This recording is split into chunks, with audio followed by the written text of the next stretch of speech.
विश्वविद्यालय इलाहाबाद। जय तुम्हारी विश्वविद्यालय इलाहाबाद। ज्ञान उद्गम ज्ञान संगम ज्ञान के इतिहास। ज्ञान उद्गम ज्ञान संगम ज्ञान के इतिहास। शत शत नमन है विश्वविद्यालय इलाहाबाद। सुंदरम सत्यम शिवम अवधारणाधार। जय तुम्हारी विश्वविद्यालय। जन्माद्यस्य यतोऽन्वयादितरतश्चार्थेष्वभिज्ञः स्वराट्। तेने ब्रह्महृदायादिकवये मुह्यन्ति यत्सूरयः। तेजो वारिमृदां यथा विनिमयो यत्र त्रिसर्गो मृषा। धाम्ना स्वेन सदा निरस्तकुहकं सत्यं परं धीमहि। सत्यं परं धीमहि।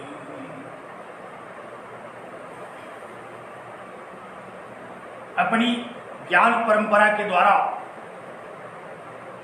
अखिल विश्व को दे दीप्यमान करने वाले जगत विश्व इलाहाबाद विश्वविद्यालय प्रयागराज के परास्नातक उत्तरार्ध संस्कृत विभागीय प्रिय छात्रों, छात्राओं, पूर्व छात्रों और वेदांतानुरागी सज्जनों,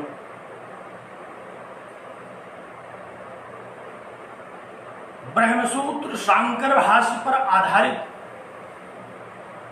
यह चर्चा सतत गतिमान है, जिसमें हम लोग ब्रह्म सत्यम जगन मिथ्या जीवो ब्रह्मैव नापरः शांकर वेदांत में सुप्रतिष्ठित इस सिद्धांत की भूमिका पर विगत कई दिनों से चर्चारत हैं।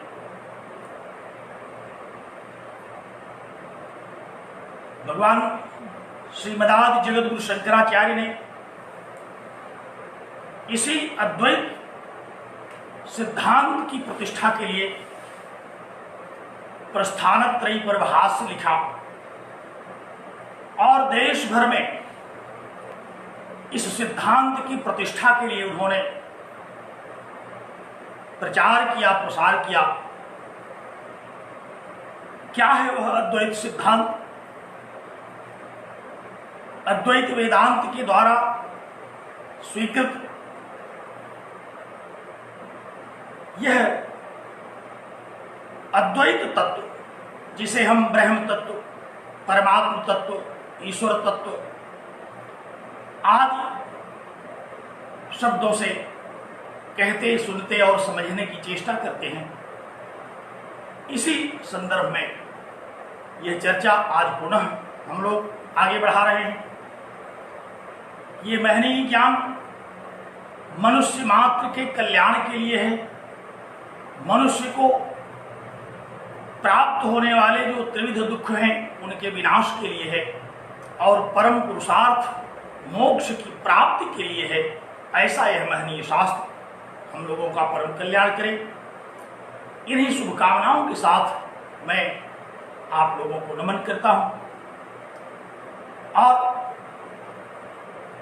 परमात्मा से यह प्रार्थना करता हूं कि आप लोगों का चित्त इसी परम तत्व में एकाग्र हो। अद्वैत वेदांत का ग्रंथ सामने रखें। कल मैं चर्चा कर रहा था कि ब्रह्म सत्यम जगत मिथ्या जीवो ब्रह्मैव नापरः में ब्रह्म ही सत्य है, जगत मिथ्या है इस जगत के मिथ्यात्व में क्यों हमको शंका होती है, जगत के मिथ्यात्व के प्रति क्यों हमारा मन संतुष्ट नहीं होता है, क्यों हम वेदांत की इस मान्यता को सहजतया स्वीकार नहीं कर पाते हैं। इसी शंका के समाधान में चर्चा करते हुए अद्वैत वेदांत प्रतिपादित सिद्धांतों पर हम आगे बढ़ रहे थे। हम लोग इस विषय पर चर्चा कर रहे थे कि सत्य के रूप में कई सत्य इस संसार में देखने को मिलते हैं और इन अनेक सत्यों के रूप को धारण करके विचरण कर रहे जो सत्य हैं, इनमें परम सत्य क्या है, यही हमें भ्रम में डाल देता है। भगवान भाष्यकार ने इसी भ्रम को दूर करने के लिए कतिपय अन्य सत्यों की चर्चा अपने भाष्यों में किया, अपने भाषणों में किया, अपनी मान्यताओं में किया, अपने ग्रंथों में किया। और इसी को समझे बिना हम अद्वैत वेदांत के द्वारा प्रतिपादित इस ब्रह्म सत्यम जगन मिथ्या का सिद्धांत नहीं समझ पाएंगे जब तक कि हम विविध रूप में विचरण कर रहे सत्यों का रहस्य नहीं समझ लेंगे। इसी अनुक्रम में कल हम लोगों ने प्रातिभाषिक सत्य की चर्चा की। एक सत्य ऐसा है जो हमें थोड़ी देर के लिए प्रतीत होता है, लेकिन जब तक वह प्रतीत होता है तब तक वही परम सत्य लगता है। जैसे रज्जु में सर्प की प्रतीति, जैसे सुप्तिका में रजत की प्रतीति, चाहे वह क्षणिक प्रतीति ही हो, लेकिन जितनी देर वह प्रतीति होती है वह हमें सत्य प्रतीत होती है। तो भगवान भाष्यकार के अनुसार उन्होंने कहा कि देखिए, सत्य के ये विविध रूप हैं, इनको ठीक से समझना पड़ेगा। जो जिज्ञासु इनको ठीक से समझते हैं, जो जिज्ञासु इनको अद्वैत वेदांत की परंपरा के अनुसार सही सही समझने की चेष्टा करते हैं, वही समझ पाते हैं। और जो नहीं समझते, वो कदापि नहीं समझ पाते। श्रुतियों ने इस विषय में कहा कि ब्रह्म वेद ब्रह्मैव भवति, जो ब्रह्म को जानता है वह ब्रह्म होता है। ब्रह्म के विषय में चाहे जितना अध्ययन हम कर लें, चाहे जितना प्रवचन कर लें, चाहे जितना प्रवचन सुन लें, लेकिन जब तक श्रुतियों में वर्णित सच्चिदानंद स्वरूप उस परम तत्व का हमें यथार्थ ज्ञान नहीं होगा, परमार्थ ज्ञान नहीं होगा, तब तक हम केवल शाब्दिक ज्ञान रख सकते हैं। हमें उसकी अनुभूति नहीं हो सकती। और उस अनुभूति में बाधा क्या है? उस अनुभूति में बाधा यही अन्य सत्यों का बीच में कूद पड़ना है। जैसे इसी सत्य की परंपरा में हम एक सत्य को कल समझे, जिसको कहते थे हम लोग प्रातिभाषिक सत्य, जो बुद्धि की विकलता के कारण प्रतीत होता है। वस्तु में किसी प्रकार का कोई अंतर नहीं होता, लेकिन हमें वस्तु अन्य रूप में प्रतीत होती है। रज्जु में कथमपि अंतर नहीं पड़ता, लेकिन हमारी बुद्धि की विकलता के कारण, हमारी बुद्धि की नादानी के कारण, हमारी बुद्धि के दोष के कारण हमें रज्जु में सर्प प्रतीत होता है। और जब तक रज्जु में सर्प प्रतीत होता है, तब तक यथार्थ सर्प से हमें जितने भय हो सकते हैं, जितनी आशंकाएं हो सकती हैं, जितने प्रकार की प्रतिक्रियाएं हो सकती हैं, वह सब हमें होता है।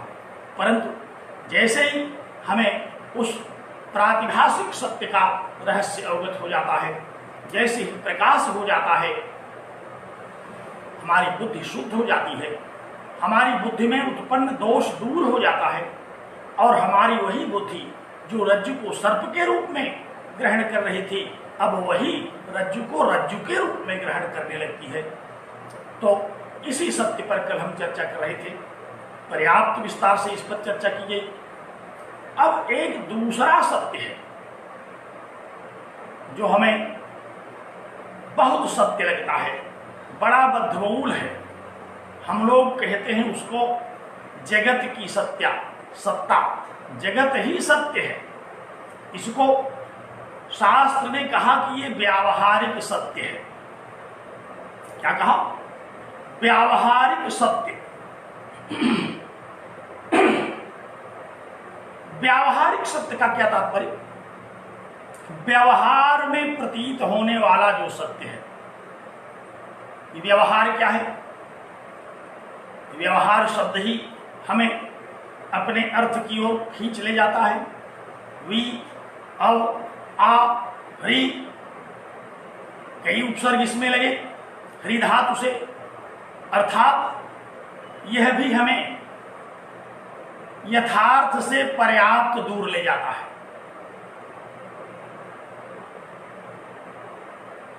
यह जो व्यावहारिक सत्य है यह भी यथार्थ सत्य नहीं है, लेकिन हमें प्रतीत ऐसा होता है कि जैसे यही यथार्थ सत्य है। व्यवहार इस संसार की वस्तुओं के प्रति हमारा ज्ञान, न जाने कितने प्रकार की वस्तुएं, न जाने कितने प्रकार के व्यक्ति, न जाने कितने प्रकार के जीव जंतु, और हम सब उनके साथ व्यवहार करते हैं, हम सब उनके साथ आचरण करते हैं, हम उनको प्रभावित करते हैं और उनसे प्रभावित होते हैं। व्यवहार क्या है? व्यवहार यही है कि हम किसी को प्रभावित करें और कोई हमको प्रभावित करे, दोनों परस्पर एक दूसरे से प्रभावित हों, यही तो व्यवहार है। तो हमें एक व्यावहारिक सत्ता का ज्ञान है जिसे कहते हैं संसार अनादिकाल से चला रहा है। नैसर्गिको एवं लोक व्यवहार, भगवान शंकराचार्य ने अपने अध्यास भाष्य में कहा, जिसको हम लोग अगले व्याख्यान से आरंभ करेंगे। उन्होंने कहा कि नैसर्गिको एवं लोक व्यवहार है, यह लोक व्यवहार नैसर्गिक है, अनादि है, स्वाभाविक है, इसको किसी ने सिखाया नहीं है, बल्कि यह हम सहज प्रवृत्ति में इस व्यवहार को पाते हैं। यह जन्म जन्मांतर से हमारे व्यवहार में, हमारे संस्कार में, हमारे मानस पटल पर, हमारी बुद्धि में, हमारे मन में बद्धमूल हो गया है। एक बच्चा जिस दिन पैदा होता है, सामान्यतः विचार कीजिए तो उसके पहले उसको संसार के विषय में कुछ भी अवगत नहीं होना चाहिए, लेकिन उसे उसी समय बहुत सारी बातें अवगत होती हैं जिनको अभिव्यक्त वह अपने रुदन के माध्यम से करता है। न जाने कितनी अनुभूतियां लेकर के वह पैदा होता है और उनका बखान नहीं कर पाता, बल्कि अपने रुदन के द्वारा उन सारी समस्याओं का वह विवरण प्रस्तुत कर देता है। तो अनादिकाल से जगत व्यवहार चला रहा है। अनादि माने जिसका आरंभ कब हुआ यही पता न हो, ये अनादि है, अर्थात इसके आदि का कोई समय, इसकी तिथि, इसका काल कुछ निर्धारित न हो। चाहे जितना पुराना कोई शास्त्र हो, वह इस सृष्टि को अनादि कहता है। इस सृष्टि के विषय में जब ऋषियों ने विचार करना शुरू किया, तब भी इसी प्रकार का रहस्य यह सृष्टि बनी हुई थी, और आज जब हम इस पर विचार करते हैं तब भी उसी प्रकार की यह रहस्यात्मक सृष्टि बनी हुई है। ये लोक व्यवहार है, यह अनादि है। ऋग्वेद के नासदीय सूक्त में ऋषि कहता है कि को अद्धा वेद कई है प्रवोचत, कौन इसको जान सकता है, इस सृष्टि को कौन इस सृष्टि के विषय में व्याख्यान कर सकता है।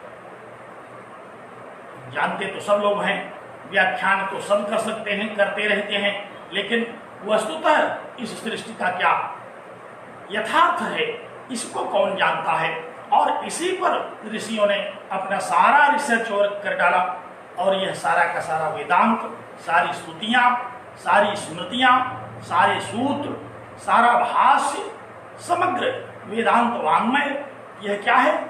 यह इन्हीं ऋषियों का अपना शोध कार्य है, ये इनका अपना रिसर्च वर्क है। न जाने कितने प्रकार की अनुभूतियों के रूप में ऋषियों ने इसे ग्रहण किया। हम लोग देखते हैं विविध प्रकार के सिद्धांत। पिछले व्याख्यान में मैं चर्चा कर रहा था कि इसी ब्रह्म सूत्र पर एकादश सुप्रसिद्ध भाष्य की चर्चा हम लोग करते हैं, और वे एकादश सुप्रसिद्ध भाष्य अलग अलग प्रकार की अपनी विचारधारा को प्रचारित प्रसारित कर रहे हैं। सब सत्य है। जितने भी आचार्यों ने इस वेदांत सूत्र पर भाष्य लिखा, सब कहते हैं कि हमारा वाला जो भाष्य है, हमारा जो सिद्धांत है वही सत्य है, अन्य सिद्धांत तो उचित नहीं है। भगवान शंकराचार्य ने जब केवलाद्वैत की प्रतिष्ठा की तो उन्होंने सर्वप्रथम इसी बात को सिद्धांत में, व्यवहार में व्यवहृत किया, प्रचार प्रसार किया कि ब्रह्म ही सत्य है। लेकिन उनके बाद जब आचार्यों ने इस पर चर्चा किया, रामानुजाचार्य ने जब इस पर चिंतन किया, तो उन्होंने कहा कि अरे ये कैसे हो सकता है, ब्रह्म सत्य है तो यह जगत भी सत्य है, जड़ चेतन भी सत्य है, इस जड़ चेतन को धारण करने वाला वह परमात्मा भी सत्य है। और उन्होंने यह भी नहीं स्वीकार किया कि भगवान भाष्यकार शंकराचार्य ने जो कहा कि जीवो ब्रह्मैव न परः, जीव ब्रह्म ही है, कोई और नहीं है, इस बात को उन्होंने स्वीकार नहीं किया। उन्होंने कहा कि अरे ये कैसे हो सकता है, जीव जीव है, ब्रह्म ब्रह्म है, जगत जगत है, भला जीव कैसे ब्रह्म हो सकता है, भला हम कैसे परमात्मा हो सकते हैं। अरे परमात्मा तो परमात्मा है, हम हैं, दोनों में न जाने कितना अंतर है। ये तो कदापि स्वीकार करने योग्य भगवान शंकराचार्य का मत नहीं है कि जीव ही परमात्मा हो जाता है। ये हम कैसे माने। हम लोगों को गुरुदेव जब वेदांत के आरंभिक चर्चाओं में पढ़ा रहे थे तो उन्होंने बड़ी ही अच्छी एक कहानी सुनाई इस विषय में। कहा कि ये सारे भाष्यकार, ये सारे मतवाद, ये सारी मान्यताएं किस प्रकार एक दूसरे को काटती है, इसका भी कोई अंत नहीं है। एक कहानी सुनाई, कहानी तो बड़ी विस्तृत सुनाया था उन्होंने, लेकिन मैं अति संक्षेप में आपको इसे जरूर सुनाऊंगा कि कैसे एक ही शास्त्र को, एक ही सिद्धांत को आचार्यों के द्वारा विविध रूपों में कैसे समझा गया। एक अद्वैतवादी आचार्य ने एक जिज्ञासु को यह समझा दिया कि ब्रह्म सत्यम जगन मिथ्या, और उस जिज्ञासु ने गुरु जी से पूछा कि आखिर मैं कैसे ब्रह्म ज्ञान कर सकता हूं। गुरु जी ने कहा कि अरे तुम ब्रह्म ज्ञान ही नहीं बल्कि तुम ब्रह्म हो सकते हो, तुम स्वयं ब्रह्म की अनुभूति कर सकते हो। शिष्य ने पूछा गुरुदेव उपाय बताइए। उन्होंने कहा कि श्रवण मनन निध्यासन करो, आत्मा व अरेशोतव्य मंतव्य इत्यादि श्रुति वाक्यों का मनन करो, जप करो, तप करो। कहा एक मंत्र बता ही दीजिए, कौन सा जप करें। गुरु जी ने कहा कि उसी परमात्मा में अपना मन लगाओ, क्योंकि तुम वही हो। एक मंत्र उन्होंने बता दिया, कहा कि सोहम, मैं वही हूं, मैं वह परम तत्व परमात्मा ही हूं। इसी मंत्र को तुम मन में धारण करो, इसी को स्वीकार करो, इसी पर एक निष्ठ हो जाओ, और धीरे धीरे तुम्हें इस अनादि जगत की असारता का पता चल जाएगा और तुम ब्रह्मज्ञ हो जाओगे। और वह शिष्य सोहम सोहम सोहम का जप करने बैठ गया। एकांत में, एक जंगल में कहीं एकांत खोज करके वह सोहम का जप शुरू किया, और कुछ दिनों तक वह जप करता रहा। संयोग से दूसरे गुरुदेव उधर से पधारे, तो सुना उन्होंने कि यहां तो कोई सोहम का जप कर रहा है। जगाया, पूछा क्या कर रहे हो। कहा कि मैं तो जप कर रहा हूं। किस मंत्र का, क्या तात्पर्य है इसका। कहा कि मैं परमात्मा ही हूं, ब्रह्म सत्यम जगन मिथ्या जीव ब्रह्मैव न परः के सिद्धांत के अनुसार मैं जीव परम तत्व ही हूं। गुरुजी भक्त ठहरे, विशिष्टाद्वैत वेदांती ठहरे। उन्होंने कहा रे राम राम, तुम तो बहुत गड़बड़ कर रहे हो, भला तुम कैसे ब्रह्म हो सकते हो। तुम कदापि ब्रह्म नहीं हो सकते, तुम हो, ब्रह्म ब्रह्म है। इतना सिद्धांत उसको समझा दिया कि वह अपने उस पूर्व तथ्य से विचलित हो गया, शरणागत हो गया। उसने कहा गुरुदेव अब आप ही बताइए क्या करूं मैं। उन्होंने कहा कि तुम इस मंत्र का जाप छोड़ दो, तुम वह नहीं हो सकते, तुम उसके दास हो सकते हो। कहा लेकिन इस मंत्र को तो जपते जपते अब हमारी ये स्मरण शक्ति में आ गया है। उन्होंने कहा कोई बात नहीं, मैं तुम्हें इसी मंत्र को थोड़े से संशोधन के साथ समझा देता हूं। और उन्होंने कहा कि सोहम, इस मंत्र में तुम दा एक अक्षर और जोड़ दो और दासोहम। अब वह शिष्य इस मंत्र का जप करने लगा, दासोहम दासोहम दासोहम। अब देखिए, है तो यह कहानी, है तो यह आचार्यों के द्वारा कही गई एक पारंपरिक दंत कथा, लेकिन कितना तथ्य है इसमें, किस प्रकार से एक व्यक्ति अपने पूर्व निर्धारित विचार से विचलित हो गया। अब वह दासोहम का जप करने लगा। कुछ दिनों तक दासोहम का जप करता रहा। अंत में पहले वाले गुरुजी एक बार जब उधर से फिर लौटे, देखा, उन्होंने कहा कि यह मंत्र तो मैंने इसको बताया नहीं था, मैंने तो सोहम का मंत्र इसे बताया था, ये कहां से दासोहम का जप करने लगा। जगाया उन्होंने, डांटा बहुत, कहा कि मैं तुमको परमात्मा बना करके गया था, तुम दास बन गए। अब वह डर गया, कहा गुरुदेव फिर क्या करें। कहा कि तुम उसी मंत्र का जाप करो जो मैंने बताया था, क्योंकि ब्रह्मवेद ब्रह्म बहुत श्रुतियां कहती हैं। उसने कहा गुरुजी अब तो हमको यही मंत्र याद हो गया है, अभी हम कैसे इसको भूलें। उन्होंने कहा कि नहीं, भूलने की कोई आवश्यकता नहीं है, मैं थोड़ा सा संशोधन इसमें कर देता हूं। कहा क्या करेंगे।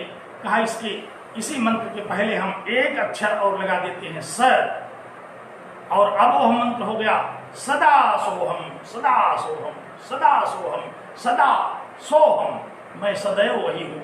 और पुनः उसको उस अद्वैत मत पर ले आकर के इस मंत्र का जाप, और कुछ दिनों तक वह जपा।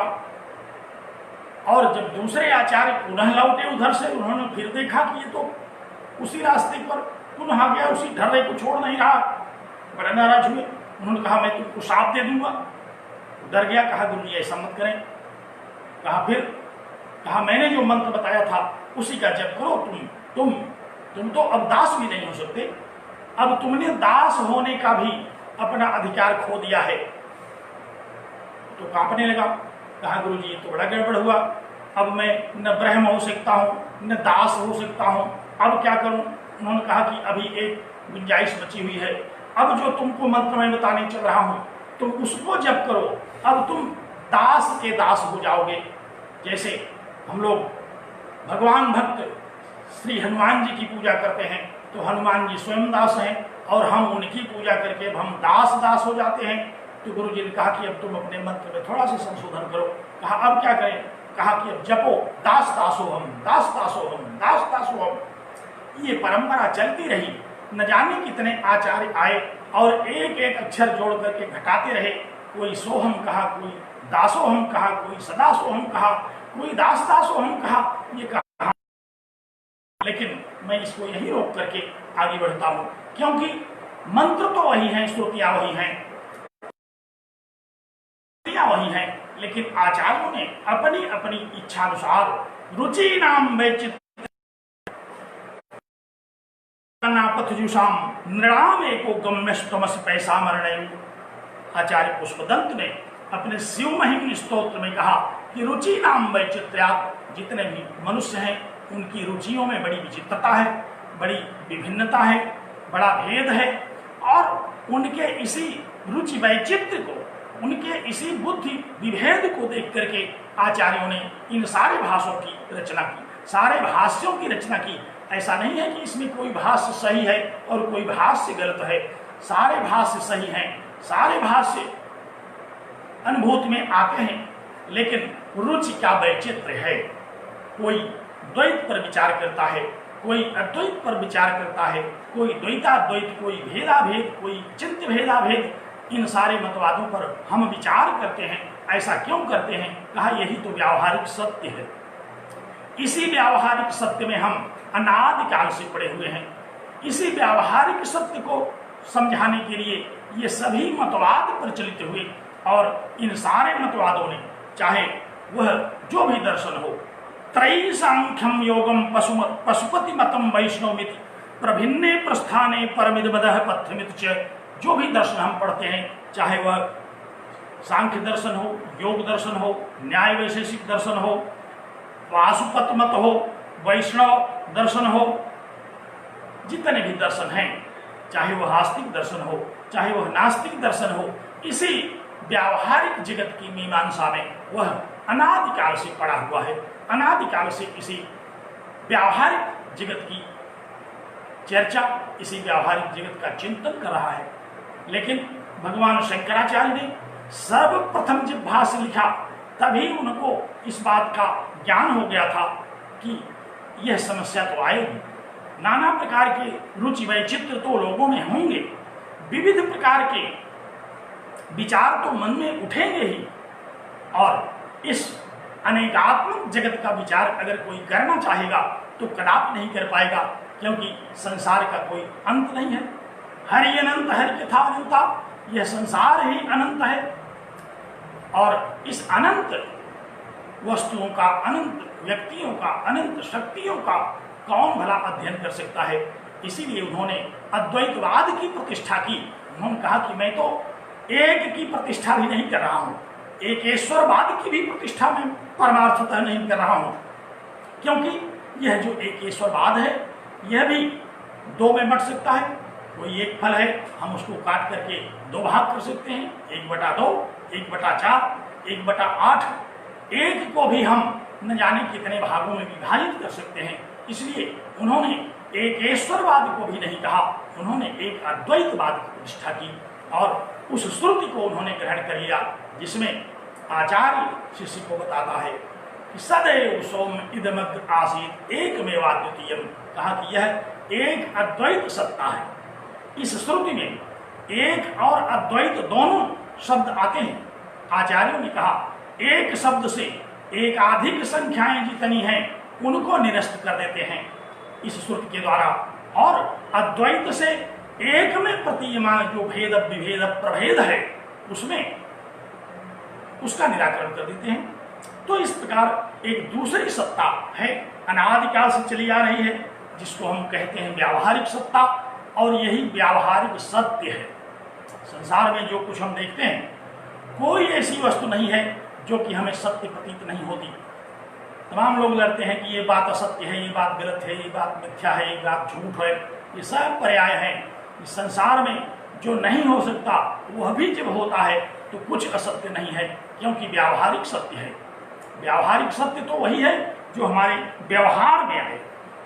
तो मैं चर्चा कर रहा था कि दूसरा सत्य, एक तो प्रातिभाषिक सत्य था जिस पर हमने चर्चा की थी, जो क्षणिक होता है, और एक व्यावहारिक सत्य है जो क्षणिक नहीं होता, जो अनादिकाल से चला आ रहा है और न जाने कब तक चलेगा, जब तक कि हमें अद्वैत ब्रह्म की अनुभूति नहीं हो जाएगी, जब तक हम अद्वैत शास्त्रों के अध्ययन से, इसके मनन से, इसके चिंतन से इस तथ्य पर नहीं पहुंच जाएंगे, तब तक हमें यह व्यावहारिक जगत अनुभूत होता रहेगा। तो ये व्यावहारिक जगत है, मैं चर्चा कर रहा था। इस व्यावहारिक जगत में न जाने कितने प्रकार के लोग हैं पूरे विश्व में, न जाने कितने देश हैं, कितने काल हैं, और कितनी नदियां हैं, कितने पहाड़ हैं, कितने प्रकार की अनुभूतियां हैं। ये सब के सब व्यावहारिक सत्य में आते हैं, और हमको जब इस व्यावहारिक सत्य को कोई कहे कि यह तो मिथ्या है, तो हम सहज ही इसको स्वीकार करने वाले नहीं हैं। भगवान शंकराचार्य ने कहा कि इसीलिए मैं आपको व्यावहारिक सत्य बता रहा हूं, और ये परिवर्तनशील है। उन्होंने कहा कि ये असत्य नहीं है, इसीलिए मिथ्या शब्द दिया। ध्यान दीजिए, नोट करिए, असत्य और मिथ्या ये दोनों अलग अलग शब्द हैं। असत्य माने जो हो ही नहीं, जिसका अस्तित्व ही कभी न रहा हो, न कभी रहे, और मिथ्या माने जो हो, भाव रूपम है यह। इसीलिए वेदांत सार ने कहा क्या, कहा कि भाव रूपम अज्ञानम तो सत्सद्भ्याम निर्वचनीयम भाव रूपम, यह भाव रूप है। भाव माने इसका आविर्भाव होता है, ये उत्पन्न होता है और ये घटता है, बढ़ता है। निरुक्त में हम लोगों ने 6 प्रकार के क्रियाभेद पढ़े थे। यह प्रत्येक वस्तुओं की विशेषता है कि वह उत्पन्न होती है, रहती है, बढ़ती है, घटती है, विकारवान होती है और क्षीण होती है, अंत में नष्ट हो जाती है। तो जितने भी पदार्थ हैं इस संसार के, अनादिकाल से चले आ रहे इस जगत के सभी पदार्थ व्यावहारिक हैं, क्योंकि ये असत्य नहीं बल्कि मिथ्या है। तो यह व्यावहारिक सत्य है। इस व्यावहारिक सत्य को अस्वीकार नहीं किया जा सकता। अब आप जरा व्यावहारिक सत्य पर एक चिंतन करें, व्यावहारिक सत्य पर थोड़ा सा विचार कर लें कि ये व्यावहारिक सत्य किस रूप का है। बड़े सरल शब्दों में इस पर विचार हम लोग करते हैं। जो भी वस्तुएं हमें दृष्टिगोचर होती हैं, इंद्रियों के द्वारा हम जिनका ज्ञान करते हैं, जिनको नेत्रों से देख सकते हैं, जिनको श्रवण से सुन सकते हैं, घ्राणेन्द्रिय से जिसको हम सूंघ सकते हैं, जिसका स्पर्श कर सकते हैं, जिसको चख सकते हैं, ये सब प्रत्यक्ष होने वाले विषय हैं। इस व्यावहारिक जगत का थोड़ा सा इसकी हम लोग मीमांसा कर लें, थोड़ा इस पर विचार कर लें। व्यावहारिक जगत को हम कैसे जानते हैं, कैसे जान गए इस व्यावहारिक जगत को। कहा इसको जानने के लिए हमारे पास 5 इंद्रियां हैं। हम देखते हैं, सुनते हैं, ज्ञानेन्द्रिय शक्ति हमारे पास है, हम चख करके समझ जाते हैं, स्पर्श करके समझ जाते हैं। ये सारे के सारे व्यावहारिक सत्य हैं जिनको हम इंद्रियों के द्वारा समझते हैं। और इसमें भी हम देख करके यह भी निर्धारित करते हैं कि ये जड़ तत्व है, ये चेतन तत्व है, ये अच्छा है, ये बुरा है, ये अनुकूल है, ये प्रतिकूल है, ये सुख देगा, ये दुख देगा। इस वस्तु से हमारा कुछ लेना देना नहीं है। ये सब व्यावहारिक सत्य है। इस संसार के जितने भी पदार्थ हैं, आप एक संक्षिप्त विचार करें इस पर, तो इसी प्रकार का यह जगत है। हमें देखने में आता है, हम देखते हैं, जितना देख रहे हैं उसके अलावा भी है जिसको और लोग देख रहे हैं। तो यह दृष्टिगोचर होने वाला संसार है। इसको कहते हैं दृश्य, श्रव्य। ये दृश्य है, देखने योग्य है, श्रवण करने योग्य है, खाने योग्य है, उपभोग करने योग्य है। सारी इंद्रियां हमारी इनका उपभोग करती हैं, इनमें ही लिप्त हो जाती हैं, इनमें ही लिप्त होकर के सुख और दुख की अनुभूति करती है। यही तो व्यवहार है। हम इस जगत के पीछे क्यों पड़े हुए हैं? क्योंकि बहुत सारे ऐसे पदार्थ हैं जिनको हम पाना चाहते हैं, उनके प्रति हमारे मन में अनुराग होता है। उनको प्राप्त करने के लिए हम सब कुछ, सारा कर्म करने के लिए तैयार हैं। और बहुत सारी ऐसी भी वस्तुएं हैं जिसको हम छोड़ना चाहते हैं, उनको छोड़ने के लिए हम सारा कर्म करने के लिए तैयार हैं। और बहुत सारी ऐसी भी वस्तुएं हैं जिनको हम न पाना चाहते हैं, न छोड़ना चाहते हैं। ढेर सारी ऐसी वस्तुएं हैं जिसको हम जानना भी नहीं चाहते, पहचानना भी नहीं चाहते। तो न जाने कितने प्रकार की वस्तुएं हैं, लेकिन ये सब दृश्य हैं, इंद्रिय गोचर हैं। ये इंद्रिय गोचर हैं जिसको हम लोग देख करके, समझ करके, सुन करके जानते हैं। भले गलत रूप में जान जाए, भले सही रूप में जान जाए, लेकिन हम इसे समझते हैं।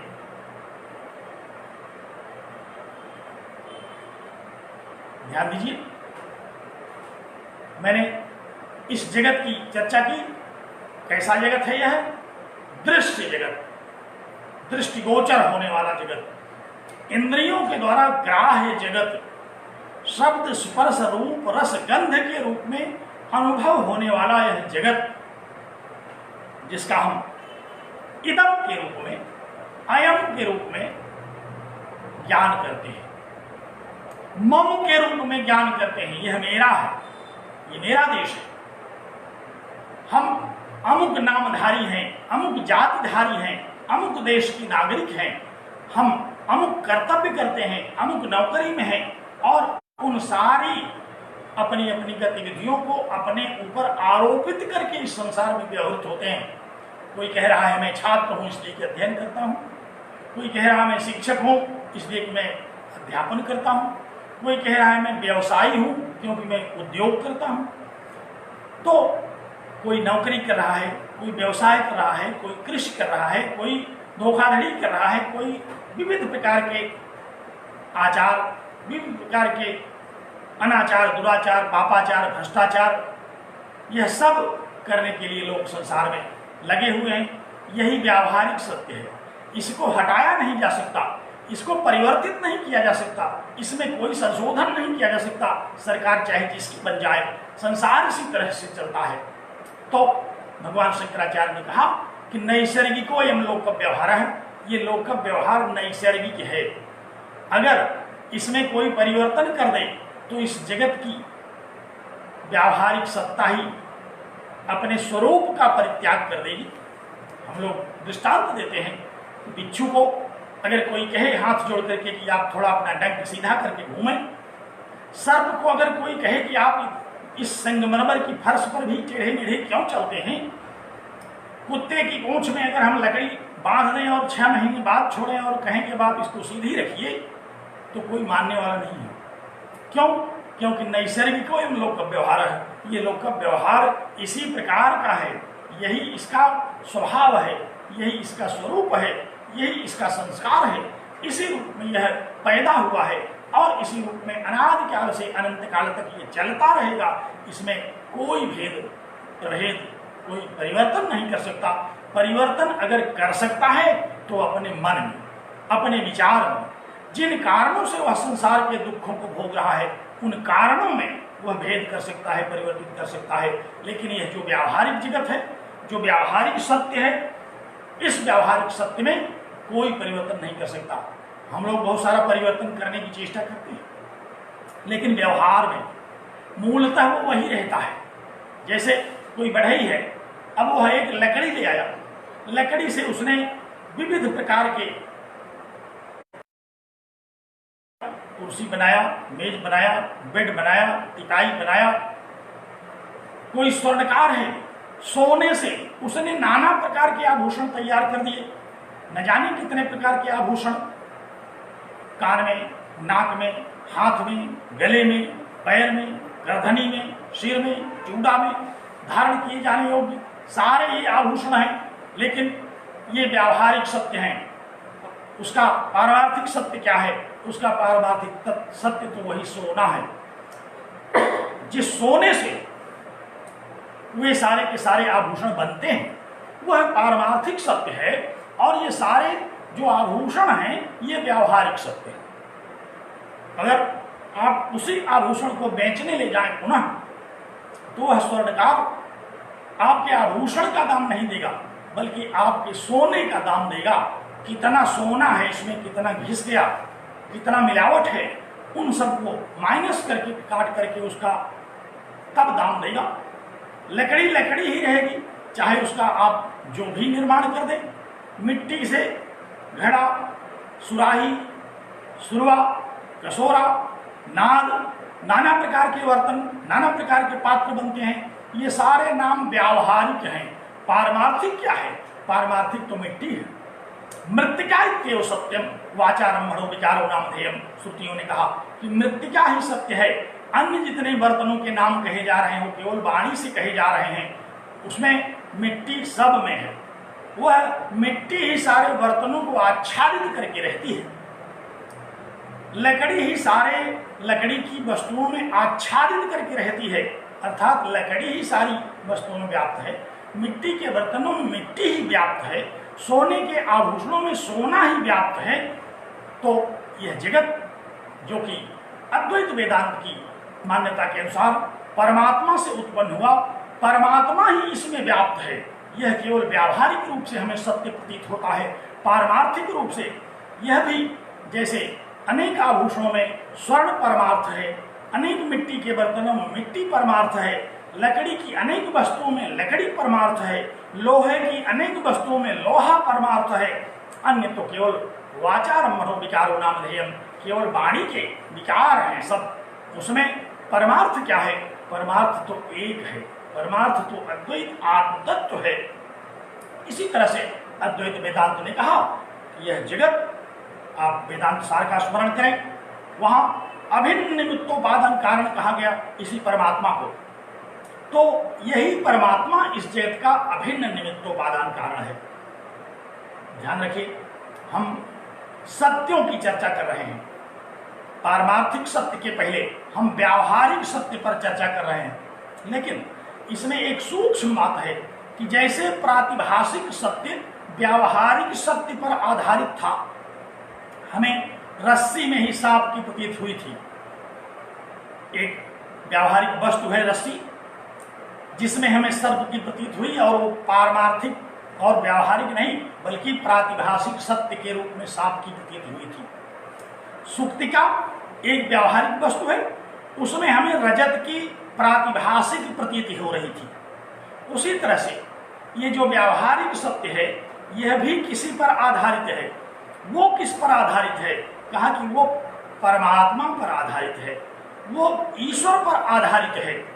जैसे मिट्टी पर सारे बर्तन आधारित हैं, जैसे सोने के सारे आभूषण सोने पर आधारित हैं, जैसे लकड़ी की सारी वस्तुएं लकड़ी पर ही आधारित हैं, उसी प्रकार कहा कि यह जो जगत है ये जगत परमात्मा पर आधारित है, परमार्थ सत्ता पर आधारित है। परमार्थ सत्य तो इसका वह परमात्मा है। तो आचार्य शंकर के दर्शन के अनुसार 3 प्रकार के सत्यों की चर्चा कही गई। पहला सत्य जिसको हम लोगों ने समझा प्रातिभाषिक सत्य, जो थोड़े दिनों में थोड़े क्षण में बाधित होकर के व्यावहारिक सत्य पर आ जाता है। और दूसरा सत्य है व्यावहारिक सत्य, जो अनादि काल से चला आ रहा है, जो न जाने कब तक चलेगा, कब तक चलेगा, जब तक कि हमें ब्रह्म ज्ञान नहीं होगा, जब तक हमें परमार्थ की प्राप्ति नहीं होगी, तब तक ये व्यावहारिक सत्य चलेगा। और तस्य तावदेव चिरम यावन् न विमोक्षे अर्थसंपत् से श्रुति कह रही है कि यह व्यावहारिक सत्य भी तब तक चलेगा जब तक हमें पारमार्थिक सत्य का ज्ञान नहीं हो जाए। तो जैसे प्रातिभाषिक सत्य व्यावहारिक सत्य पर आधारित है, उसी तरह से ये जो व्यावहारिक सत्य है यह पारमार्थिक सत्य पर आधारित है। और मैं चर्चा कर रहा था कि ये व्यावहारिक सत्य हमें 2 रूपों में दिखाई पड़ता है। एक तो बाह्य रूप में, जिसको हम इंद्रियों के द्वारा समझते हैं, और एक आंतरिक रूप में भी दिखाई पड़ता है, जिसको हम अहम के रूप में समझते हैं। ध्यान दीजिए, एक दृश्य है, संसार दृश्य के रूप में हमें व्यवहार के रूप में समझ में आता है। व्यावहारिक जगत को हम दृश्य के रूप में समझते हैं। हमने जितने वस्तुओं का उल्लेख किया, सारी इंद्रियों के द्वारा जो हमें अवगत होता है, उसको हम लोगों ने इंद्रिय संवेद्य जाना। ये दृश्य जगत है, जो इंद्रिय के द्वारा दृष्टिगोचर हो वह दृश्य जगत है। एक ऐसा भी तत्व हमें अवगत होता है जो इंद्रियों के द्वारा दृष्टिगोचर नहीं होता, लेकिन हमें अनुभूति में आता है, हम अपनी सत्ता का अनुभव करते हैं। हम सब लोग अपने विषय में जानकारी रखते हैं। मैं बोल रहा हूँ, इसको हमें कोई बता नहीं रहा, मैं समझ गया हूँ कि मैं बोल रहा हूँ। आप सुन रहे हैं, कोई बैठा है, कोई खड़ा है, कोई दौड़ रहा है, कोई सो रहा है। सब लोगों को अपने अपने विषय में पता है कि वो कर क्या रहे हैं। यह ज्ञान भी एक ज्ञान है, और यह ज्ञान किसको होता है? ये ज्ञाता को। तो जगत का जो व्यावहारिक सत्य है वह 2 रूपों में है, ज्ञाता और ज्ञेय, दृष्टा और दृश्य। ध्यान दीजिए, बात थोड़ी सी सूक्ष्म है, क्योंकि हम संसार को देख रहे हैं तो हम हुए दृष्टा, और हम जिस संसार को देख रहे हैं वो है दृश्य। तो यह जो व्यावहारिक जगत है इसको 2 रूपों में हम समझ सकते हैं। 2 रूपों में ही हम इसको समझते हैं, एक दृश्य रूप में और एक दृष्टा के रूप में, एक विषय के रूप में, एक विषयी के रूप में। हम स्वयं विषयी हैं, और जिन विषयों का ज्ञान हमको हो रहा है वह सब विषय है। और एक बाह्य है, एक आंतरिक है। दोनों में बड़ा मौलिक भेद है। दोनों में कदापि एकता नहीं हो सकती। जो बाह्य है वो बाह्य है, जो आंतरिक है वो आंतरिक है। बाह्य जो है उसमें अनेक प्रकार की अनुभूतियां हो रही हैं। संसार में हमें एक तरह के कोई दिखाई भी नहीं पड़ते। जितने लोग हैं वे सब अनेक तरह के दिखाई पड़ते हैं। बड़ा वैविध्य है। पता नहीं किस कुशल कारीगर ने इस संसार की रचना की। एक प्रकार के दो लोग ही नहीं बन पाते। जहाँ कहीं हम लोग भ्रम में पड़ जाते हैं जुड़े भाइयों बहनों में, वहाँ भी उनमें बिल्कुल एकत्व नहीं रहता। उनमें भी कुछ भेद रहता है जिसको केवल माँ समझती है और लोग नहीं समझ पाते। देखते देखते कुछ निशान, कुछ चिन्ह, कुछ परिचय बना लेते हैं और वो समझ जाते हैं कि ये फलाने हैं, ये निकाले, लेकिन पता नहीं वो कैसा कुशल कारीगर है। उसने ऐसी रचना की, ऐसी व्यावहारिक जगत की सृष्टि कर दी कि जितनी वस्तुएं हैं उतने प्रकार की। और यही नहीं, एक ही वस्तु दिन भर में हमें कई प्रकार की दिखाई पड़ती है। एक ही वस्तु हमें कोई उत्पन्न हुआ, बड़ा हुआ, शैशवावस्था आई, युवावस्था आई, प्रौढ़ावस्था आई, वृद्धावस्था आई और एक दिन घोषणा हो गई कि अब नहीं रहे। एक ही वस्तु है, उसके इतने रूप दिखाई पड़ते हैं, नाना रूप हैं। अपने ही शरीर को हम जब देखते हैं तो बचपन के शरीर में और 55 के शरीर में हमें बड़ा अंतर दिखाई पड़ता है। वृद्धावस्था में हम अपने शरीर को ही शीशे के सामने देख नहीं पाते, पहचान नहीं पाते, जबकि शीशा हमें हमारा ज्ञान कराता है। शीशा हमें अपने स्वरूप के बारे में अभिमान कराता है। ध्यान दीजिए, इसलिए शीशे का नाम रखा गया दर्पण। जो भी शीशे के सामने खड़ा होता है उसको दर्प हो जाता है अपने सौंदर्य के विषय में, अपनी श्रेष्ठता के विषय में, अपने रूप रंग के विषय में, अपने व्यक्तित्व के विषय में, अपनी ऐसी अद्भुत अद्भुत विशेषताएं उसको दर्पण में दिखती हैं जिनके कारण कि वह स्वाभिमान से युक्त हो जाता है। इसलिए विद्वानों ने दर्पण नाम रख दिया उस शीशे का। कहा कि ये जो भी इसमें देखेगा उसको कुछ न कुछ दर्प जरूर हो जाएगा, ये दर्पण है। तो हम लोग क्या हैं? हम लोग दर्पण देख करके कुछ न कुछ स्वाभिमान अवश्य अपने में ही परिवर्तन देखते हैं कि हम तब कैसे थे और अब कैसे। तो एक वस्तु में ही इतने परिवर्तन होते हैं। ये सब व्यावहारिक सत्य है, ये बाह्य सत्य है। बाह्य जगत का यह सत्य है कि यह संसार अनेक रूप का है, नाना नाम रूप है, लेकिन जो दृश्य है वह तो विविध रूप का हो गया। परंतु दृष्टा, हम जब बचपन में थे तो भी हम अपने आप के विषय में इसी तरह सोचते थे, और जब अब वृद्धावस्था में आ गए तब भी हम अपने अस्तित्व के विषय में वही सोचते हैं। जो युवक हैं वो अपने बचपने को ही याद रखते हैं, क्योंकि ऐसा नहीं है कि बचपना किसी और का था, युवावस्था किसी और की आ गई, वृद्ध कोई और हुआ। एक ही तत्व है, वही बचपन से लेकर के वार्धक्य तक की प्राप्ति की। तो उसमें एक आंतरिक तत्व है जो कि आत्मा के रूप में, जीव के रूप में कहा जाता है, जिसे हम मैं के रूप में समझते हैं। तो ये व्यवहारिक जगत भी दो रूपों में समझा जाता है, एक मैं के रूप में और एक यह के रूप में। इदम और अहम, इन दो रूपों में समझा जाता है, और दोनों में हमें व्यावहारिक प्रतीति होती है।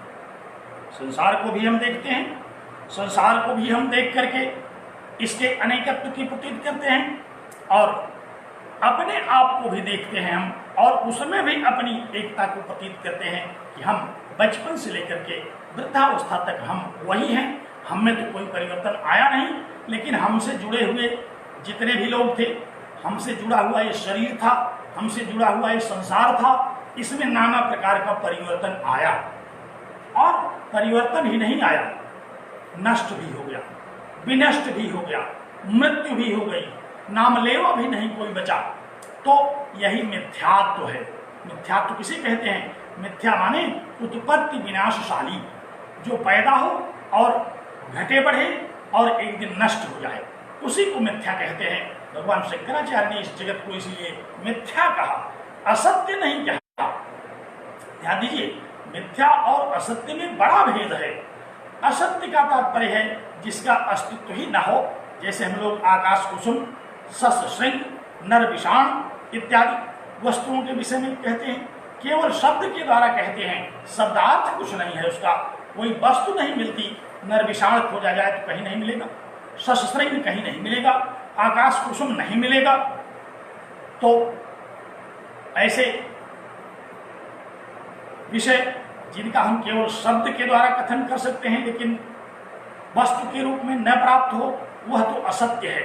शब्द ज्ञानानुपाती वस्तु शून्य विकल्प है, इसी को कहा कि ये शब्द ज्ञानानुपाती तो है, शब्द के द्वारा हम इसका कुछ ज्ञान को कर लेते हैं, असत्य के रूप में ज्ञान कर लेते हैं, लेकिन वस्तु नहीं है। परंतु जगत कैसा है? अद्वैत वेदांत ने कहा कि ये जगत मिथ्या है, ये उत्पत्ति विनाशशाली है, ये विविध रूप है, ये सुखात्मक, दुखात्मक और मोहात्मक है।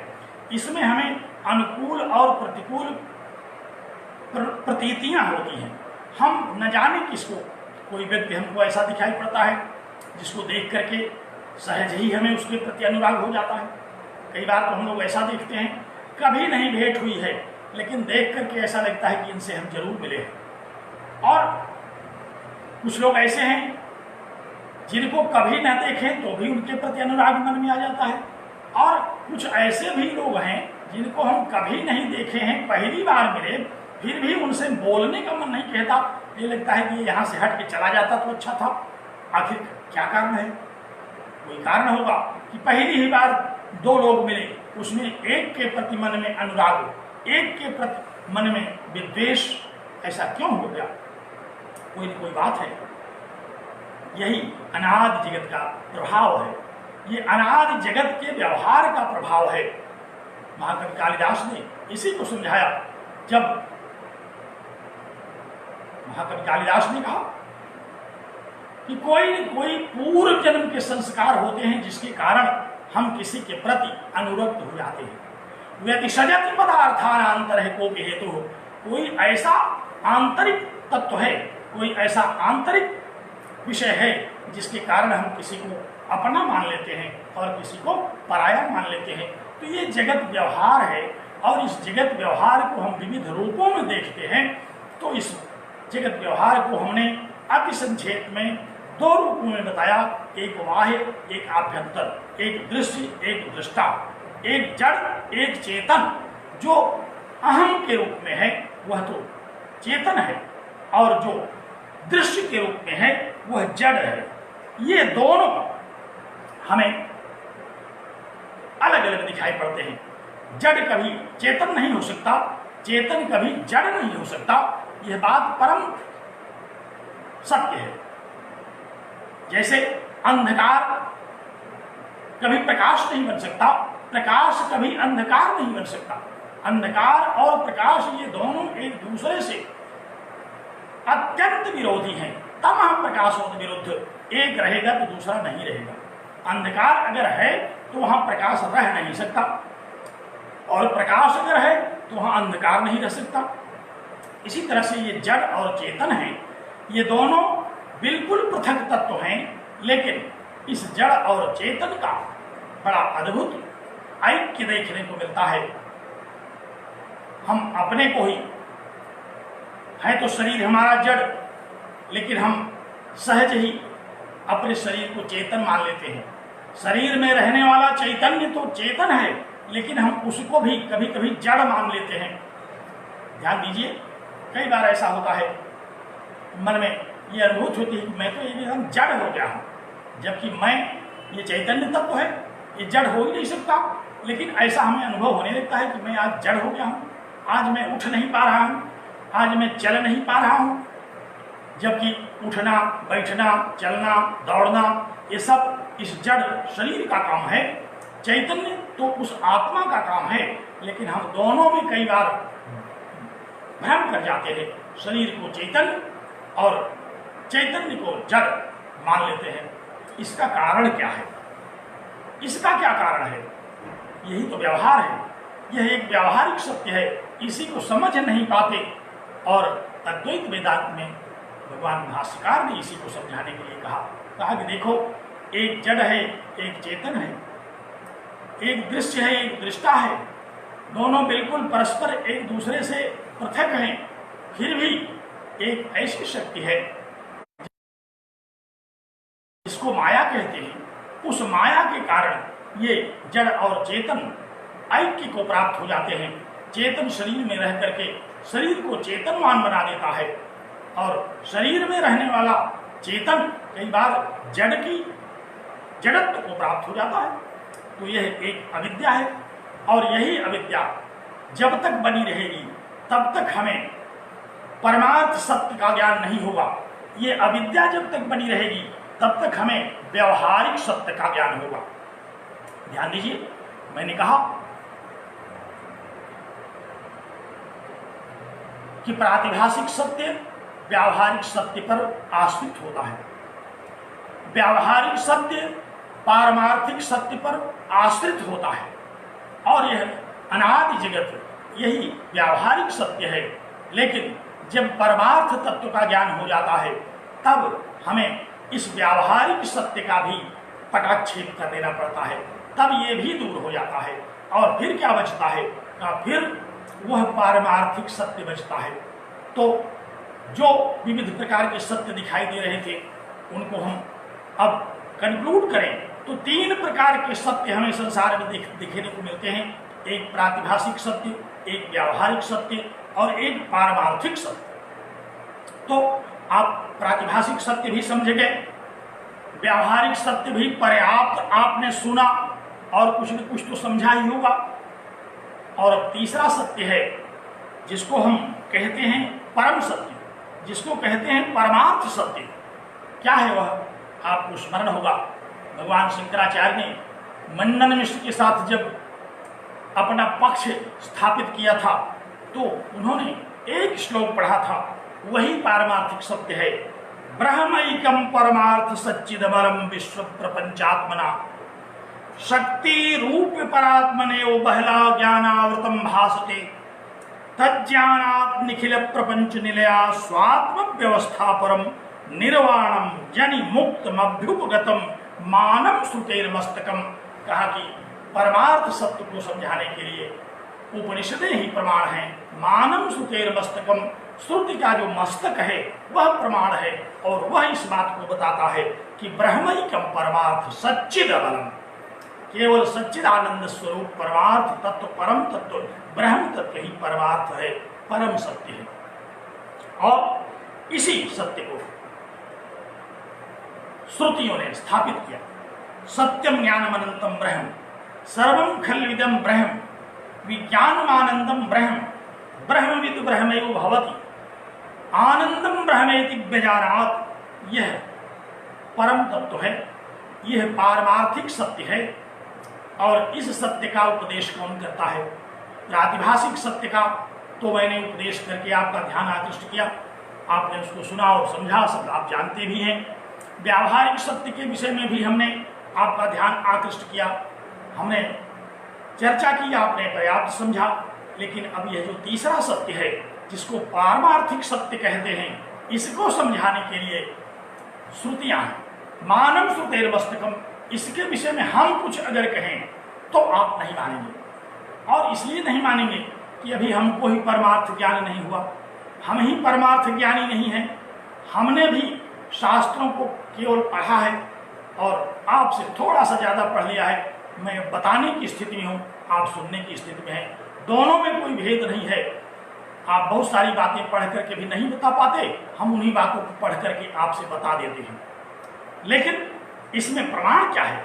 इसमें प्रमाण है उपनिषद। मानव श्रुतेर मस्तकम, उपनिषदें क्या कहती हैं? कहती हैं कि सुक्ति रूप परात्मनेव, जैसे सुक्तिका में रजत की प्रतीति होती है उसी तरह से परमात्मा में जगत की प्रतीति होती है। और यह जो परम तत्व है अज्ञानावृतम, यह अज्ञान से आवृत है। आप स्मरण करें वेदांत सार का, अज्ञान का व्यापक स्वरूप वहां आपको समझाया गया, अज्ञान की समष्टि और व्यष्टि, अज्ञान की शक्तियों के विषय में आपको बताया गया। क्या है अज्ञान, अविद्या किसे कहते हैं, उसकी समष्टि और व्यष्टि उसका क्या रूप है, कैसे आवरण और विक्षेप के द्वारा वह सृष्टि कर देता है, यह सब आपने पढ़ रखा है। तो वही आवरण और विक्षेप जो अज्ञान की शक्ति है, उसी के कारण हमें परमात्मा का ज्ञान नहीं होता, हमें जगत का ज्ञान हो जाता है। परमात्मा में ही ज्ञान तो हो रहा है हमें कुछ, लेकिन वह ज्ञान किसका हो रहा है, वह ज्ञान हो रहा है जगत का। परमात्मा में परमात्मा का ज्ञान न होकर के हमें जगत का ज्ञान हो रहा है।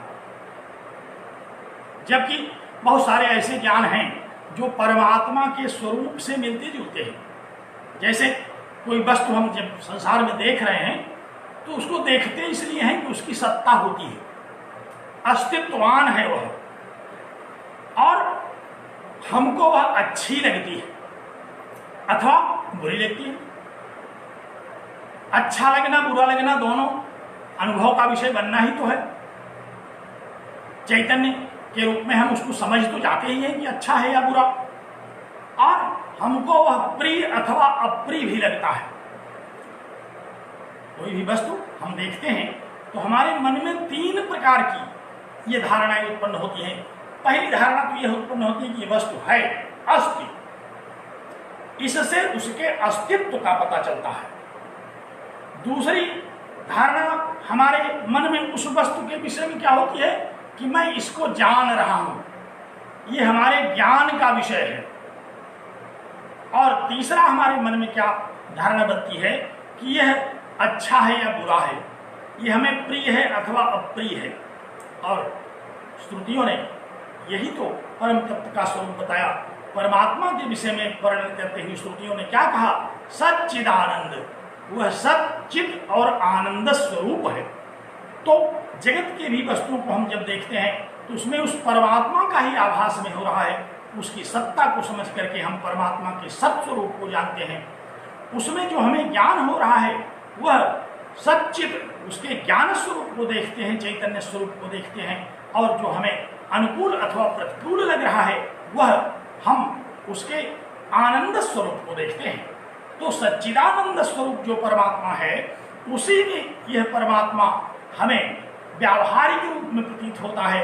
यह हमारे लिए ज्ञान का विषय बनता है, हमारी अनुभूति का विषय बनता है, हमें प्रिय अथवा अप्रिय लगता है। और ये तीनों वैशिष्ट्य उस परमात्मा के स्वरूपों में कहे गए।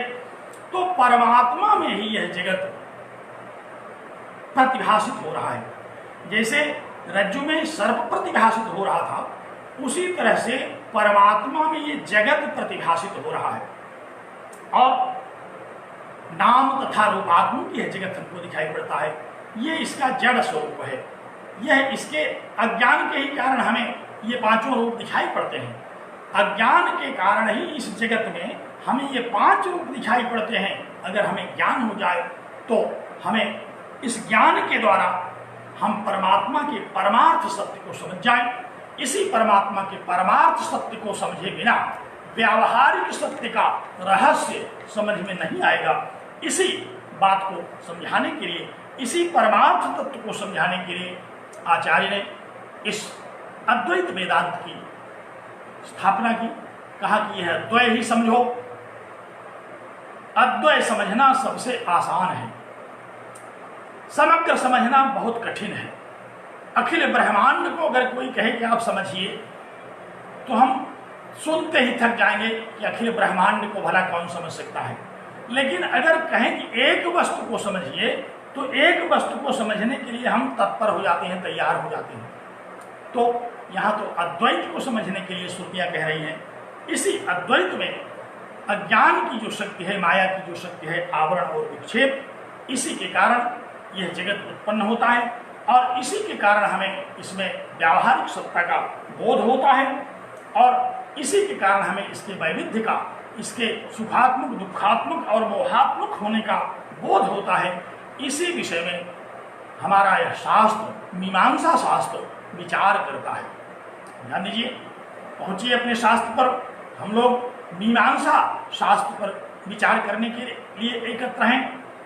मीमांसा शास्त्र के रूप में हम पूर्व मीमांसा और उत्तर मीमांसा इन दो शास्त्रों को सुनते हैं। मीमांसा शास्त्र के द्वारा हमें दो शास्त्रों का ज्ञान होता है, जिसको एक को तो पूर्व मीमांसा कहते हैं, जो जैमिनी सूत्र के द्वारा कहा गया 12 अध्याय में है, अथातो धर्म जिज्ञासा से आरंभ हुआ, और दूसरा उत्तर मीमांसा कहा जाता है, जो ब्रह्मसूत्र हैं, जो 4 अध्यायों में हैं, जो अथातो ब्रह्म जिज्ञासा से आरंभ होकर के अनावृत्ति शब्दात तक चलते हैं। तो समग्रता से अगर विचार करें तो पूरी मीमांसा 16 है, जिसमें 12 अध्याय पूर्व मीमांसा के हैं और 4 अध्याय उत्तर मीमांसा के हैं।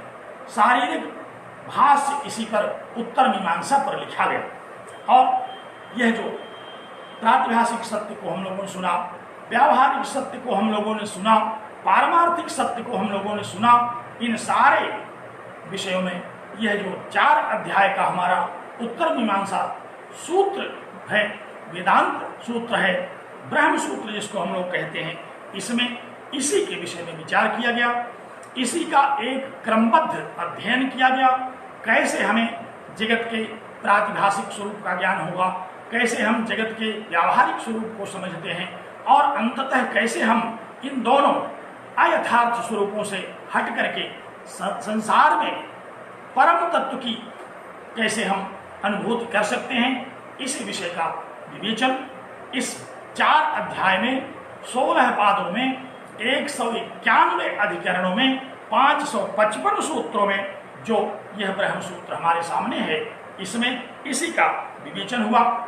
जब यह सुनने को मिला एक मेवा द्वितीयम, ब्रह्म एक अद्वैत सत्ता है, ब्रह्म विदाप्नोति परम, ब्रह्म को जानने वाला परम तत्व है, तो फिर यह मन में विचार उठता है, मन में जिज्ञासा उठती है कि आखिर वह परम तत्व क्या है। यही विचार जैसे ही उठा वैसे ही यह वेदांत सूत्र आरंभ हो गया, क्योंकि इसका प्रथम सूत्र है अथातो ब्रह्म जिज्ञासा। इस जगत को देख करके, इस जगत की दुखमयता को देख करके, इस जगत के वैविध्य को देख करके, इस जगत की अनिश्चितता को देख करके, इस जगत की उत्पत्ति विनाशशालिता को देख करके मन में जो भी क्षोभ हुआ, मन में जो भी खिन्नता हुई, मन में जो भी दुख हुआ, जो अनित्य रूप का सुख प्राप्त हुआ, इन सब से जब हटने का एक हमें अवसर मिला, हमें एक सूचना मिली, और यह सूचना सर्वप्रथम किसने दिया? सर्वप्रथम यह सूचना उपनिषदों ने दिया। ईशावास्य उपनिषद की ओर ध्यान दीजिए। सबसे पहले ईशावास्य ने कहा, ईशावास्यमिदं सर्वं यत् किंचित् जगत्यां जगत्, कहा कि परमात्मा ही इस जगत में व्याप्त है। अभी मैं चर्चा कर रहा था कि जैसे स्वर्ण ही सारे आभूषणों में व्याप्त है, सारे आभूषण स्वर्ण के अतिरिक्त और कुछ नहीं है, उसी तरह से ईशावास्य ने कहा कि ईशावास्यमिदं सर्वम, यह संसार परमात्मा से व्याप्त है, अर्थात जो भी वस्तुएं, जो भी दृश्य अदृश्य आपको दिख रहा है वह परमात्मा के अतिरिक्त और कुछ नहीं है, वह सब परमात्मा ही है। तो ईशावास्य माने, ईशा माने परमात्मा ना, तृतीया विभक्ति एक वचन का रूप है ईशा। परमात्मा के द्वारा यह जगत व्याप्त कर लिया गया है। जैसे मिट्टी के द्वारा मिट्टी के सारे पात्र व्याप्त कर लिए जाते हैं, जैसे स्वर्ण के द्वारा सारे स्वर्णाभूषण व्याप्त कर लिए जाते हैं, जैसे दीपावली में हम लोग देखते हैं चीनी से ही विविध प्रकार के मिठाइयों का निर्माण होता है। बाजार में जाते हैं, हाथी, घोड़ा, ऊंट, जितने भी जीव जंतु प्रकार के हैं, सब नाम तो उनका दूसरा है, लेकिन सब है चीनी। सबको खाने से केवल मिठास आती है। तो उसी तरह से ईशावास्यमिदं सर्वम, इदं सर्वम जगत यत्किंचित, जो भी कुछ संसार आप देख रहे हैं, यह ईशावास्यम, यह परमात्मा से व्याप्त है। इसमें परमात्मा के अतिरिक्त और कुछ नहीं है। परमात्मा ही इसका अभिन्न और निमित्त, अभिन्न निमित्तोपादान कारणता है परमात्मा की। वही निमित्त कारण भी है, वही उपादान कारण भी है, जो हम लोग वेदांत सार में पढ़ चुके हैं। तो इसी विषय पर विचार करने के लिए यह वेदांत सूत्र आरंभ होता है। इसी विषय पर आरंभ होता है हमारा शारीरिक भाष्य। और भगवान भाष्यकार ने इसी शारीरिक सूत्रों पर जो अपना अद्वैत संबंध भाष्य लिखा, उसी भाष्य को पढ़ करके, उसी भाष्य को समझ करके हम इस प्रातिभाषिक सत्ता, इस व्यावहारिक सत्ता, इन दोनों सत्ताओं का रहस्य समझ पाएंगे और पारमार्थिक सत्ता का अपरोक्ष कर पाएंगे। ध्यान दीजिए, एक नया शब्द आया, अपरोक्ष। संसार का तो हम साक्षात करते हैं, साक्षात्कार करते हैं, दृष्टिगोचर करते हैं, क्योंकि संसार इंद्रियों का विषय बनता है। लेकिन आत्मा जो जीव है वह इंद्रियों का विषय नहीं बनता, क्योंकि अगर जीव संसार का अंग होता तो जरूर इंद्रियों का विषय बनता। लेकिन जीव संसार का अंग नहीं है, वह तो परमात्मा है, इसीलिए वह इंद्रियों का अंग नहीं बनता, इसीलिए वह इंद्रियों का विषय नहीं बनता, इसीलिए उसको विषयी कहते हैं। तो वह हमें अपरोक्ष होता है। ध्यान दीजिए, एक शब्द, नया शब्द मिला। एक भगवान शंकराचार्य का एक ग्रंथ है अपरोक्षानुभूति, कैसे हमें आत्म तत्व की अनुभूति होगी। जगत की अनुभूति तो हमें इंद्रियों के माध्यम से होती है, उसकी अनुकूलता प्रतिकूलता का बोध होता है, लेकिन आत्मा की अनुभूति, जीव की अनुभूति, अपने अहम तत्व की अनुभूति तो हमें स्वतः स्फूर्त ज्ञान से होता है। ये स्वतः प्रमाण से होता है, किसी अन्य प्रमाण से हम अपने विषय में ज्ञान नहीं करते। हम बोल रहे हैं, इसको हम किसी अन्य प्रमाण के द्वारा नहीं समझते, बल्कि यह स्वतः प्रमाण है। स्वतः प्रमाणम परतः प्रमाणम, हम लोगों ने चर्चा किया था शास्त्रार्थ के दौरान। स्वतः प्रमाण ही मीमांसा का अपना प्रमाण है, परतः प्रामाण्य न्याय इत्यादि शास्त्रों का प्रामाण्य है। तो स्वतः प्रमाण, एक बात यहाँ और ध्यान देने की है, संक्षेप में मैं आप लोगों का ध्यान आकृष्ट करूं कि वेदांत शास्त्र, यह जो पूर्व मीमांसा के साथ उत्तर मीमांसा शास्त्र होता है, तो प्रमाणों के विषय में जो पूर्व मीमांसा की मान्यता है वही हम उत्तर मीमांसा में भी ग्रहण करते हैं। पूर्व मीमांसा ने प्रत्यक्ष, अनुमान, उपमान, शब्द, अभाव, इन 6 प्रमाणों को माना और इन्हीं 6 प्रमाणों को यह वेदांत भी मानता है, क्योंकि ये प्रमाण वस्तुतः जगत का ज्ञान करने के लिए होते हैं। ये प्रमाण वस्तुतः संसार और स्वर्ग आदि लोगों की प्राप्ति के लिए होते हैं।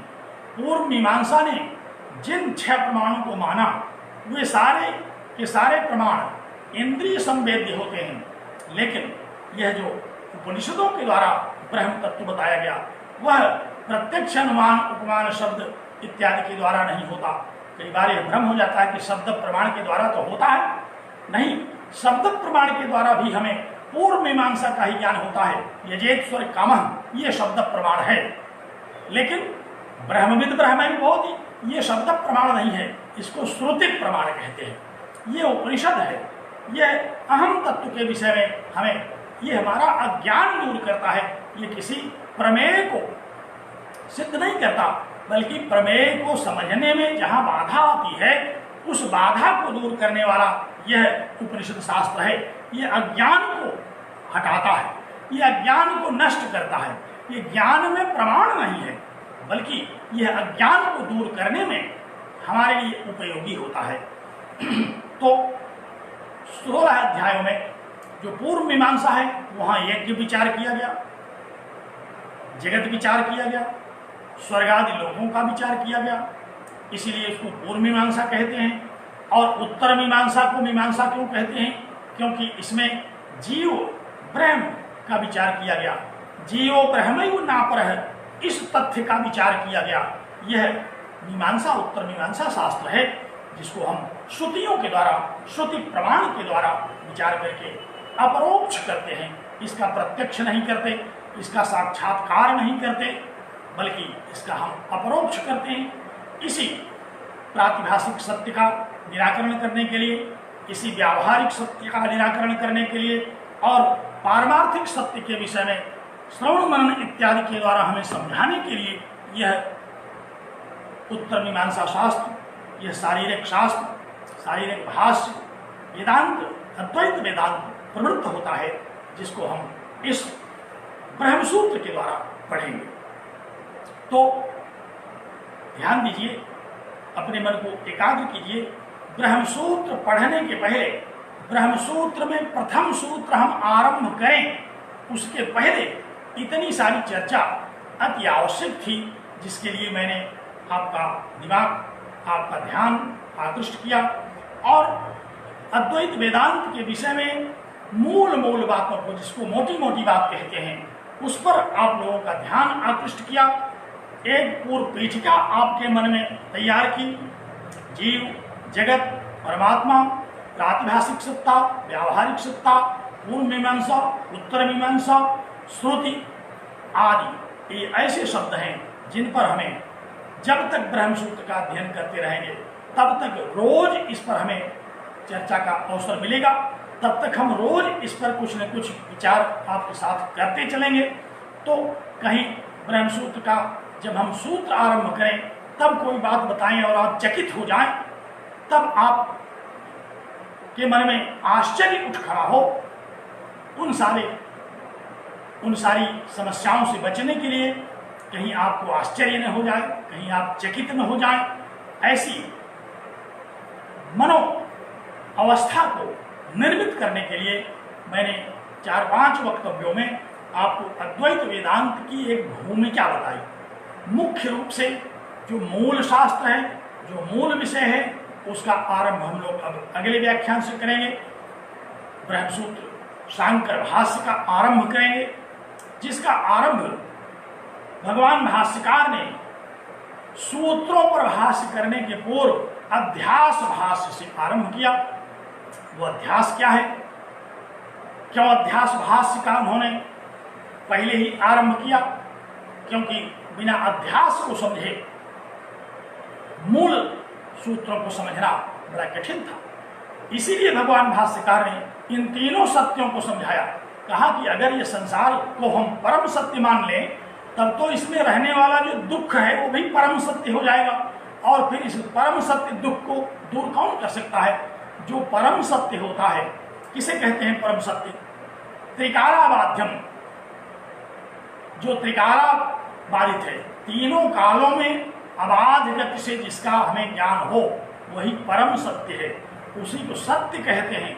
और जो थोड़ी देर तक प्रतीत हो और थोड़ी देर बाद बाधित हो जाए, वही मिथ्या है।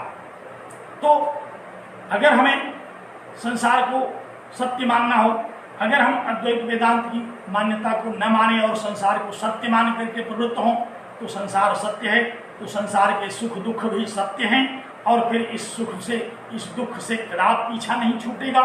फिर हमें दुख का तो भोग करते ही रहना पड़ेगा।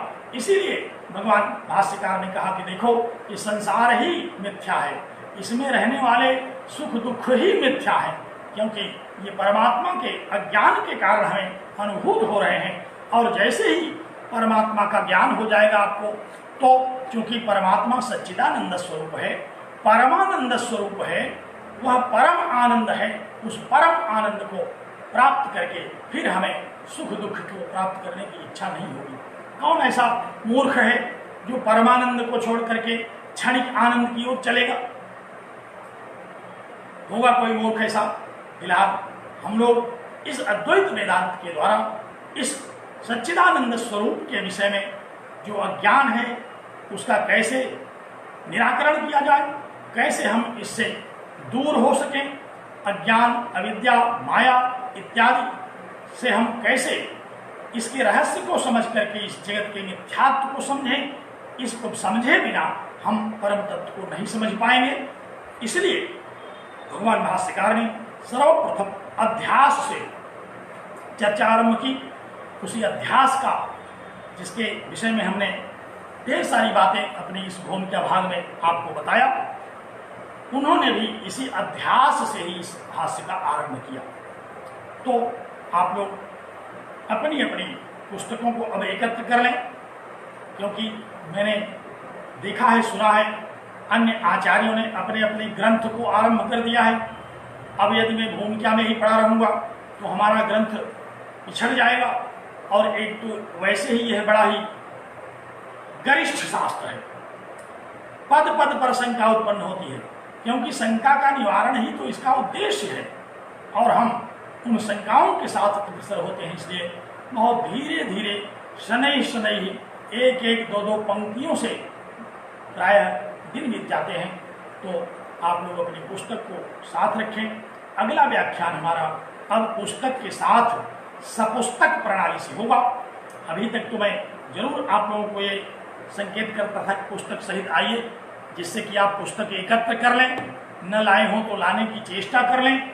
अभी तक तो हमने सपुस्तक प्रक्रिया का अनुपालन नहीं किया, लेकिन अब जो अगला व्याख्यान होगा हमारा वह पुस्तक के साथ होगा और एक एक पंक्ति में एक एक शब्द पर भगवान भाष्यकार ने जैसे सूत्रों पर विचार करके इस अद्वैत की प्रतिष्ठा की है, हम लोग उसी परंपरा से इसका अध्ययन भी करते हैं। बहुत आनंद आता है, क्योंकि सच्चिदानंद स्वरूप का जब उसकी चर्चा करेंगे तो आनंद क्यों नहीं आएगा। आनंद का एक एक शब्द में आनंद आता है। यही तो उस परम तत्व के अपरोक्षानुभूति का प्रमाण है कि जब एक एक शब्द में इतना आनंद आता है तो समग्र वेदांत शास्त्र में इतना आनंद आ सकता है।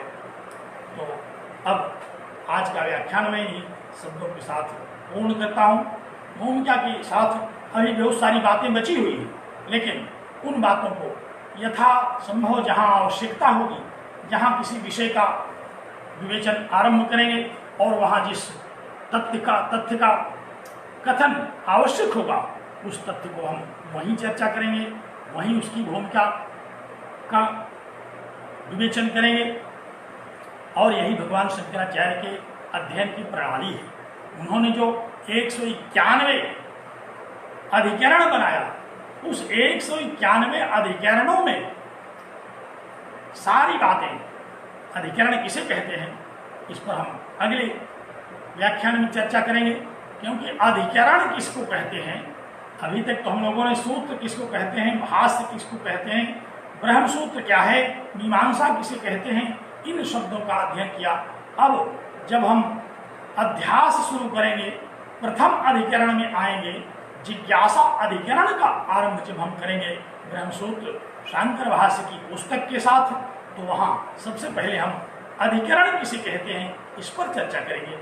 और आप देखेंगे भगवान भाष्यकार की भी यही शैली है कि किसी भी विषय का पूर्व पक्ष, उत्तर पक्ष, जितने भी संशय विषय हो सकते हैं, सब पर भी चर्चा करके उस विषय को निर्भ्रांत रूप से समझाने की पूरा उपक्रम करते हैं। हम लोग भी उसी गति को पकड़ेंगे। कितना हम लोग सफल होते हैं ये हमारा और आपका सम्मिलित प्रयास बताएगा कि हम कितना इसको समझ पाते हैं। तो बहुत बहुत धन्यवाद आपको, बहुत साधुवाद कि आप इस हमारे इतनी देर से किए जा रहे अपलाप तो मैं कैसे कहूँ, लेकिन पता नहीं क्या क्या मैंने कहा, आपने सबको सुना। प्रलाप भी नहीं कह सकता क्योंकि बहुत महंगे विषय पर मैं चर्चा कर रहा हूँ। अब मैं स्वयं इस अपने वक्तव्य को बाद में सुनता हूँ, देखता हूँ कि मुझे कहीं कहीं कोई त्रुटि तो नहीं हुई। सुनूंगा तभी पता चलेगा इसमें क्या हमसे गलतियाँ हुई हैं। जो गलतियाँ हुई होंगी मैं अगले व्याख्यान में आप लोगों के साथ उसको भी शेयर करूँगा। इन्हीं शब्दों के साथ आज का व्याख्यान में बंद करता हूँ। बहुत बहुत धन्यवाद, बहुत बहुत साधुवाद।